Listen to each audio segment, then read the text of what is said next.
James had not been out to push coaches or freight cars in the yard for several days. He was feeling miserable.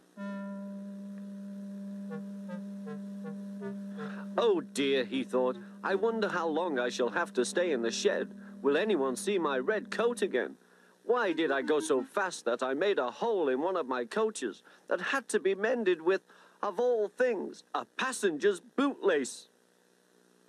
At last Sir Topham Hatt arrived. I know you are sorry, James, he said, and I know too that you want to be a useful engine. People are laughing at my railway, and I do not like that at all.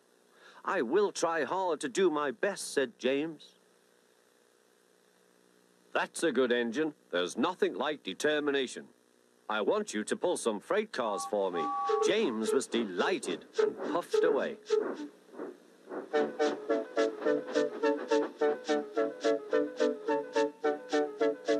Here is your freight train, James, said Thomas.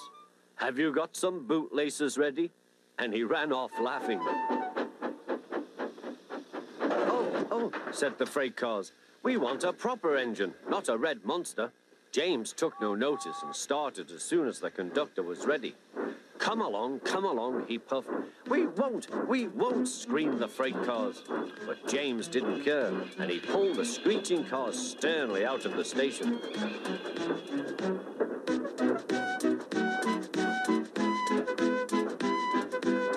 The cars tried hard to make him give up, but he still kept on.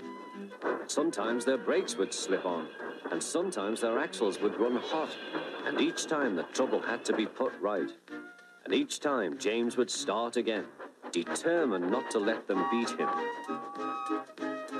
Give up, you can't pull us, you can't, called the cars. I can and I will, puffed James. And slowly but surely, he pulled them along the line. At last they saw Gordon's Hill.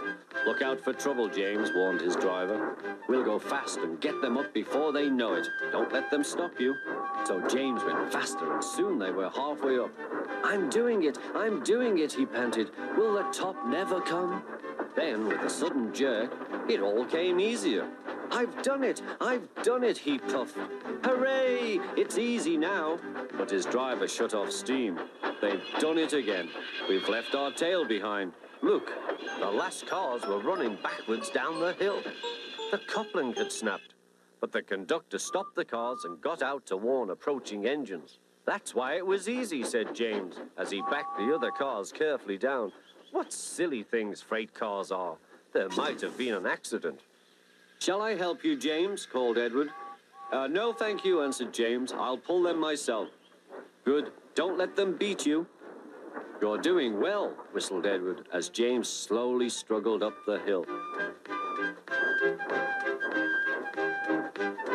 I can do it, he puffed. He pulled and puffed as hard as he could. I've done it, he panted.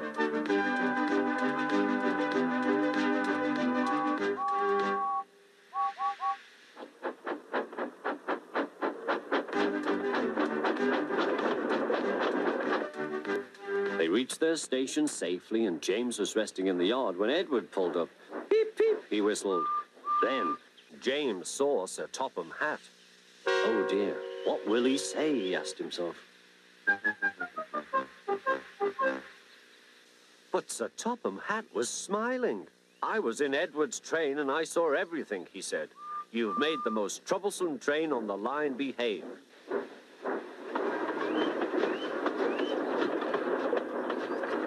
After that, you deserve to keep your red coat.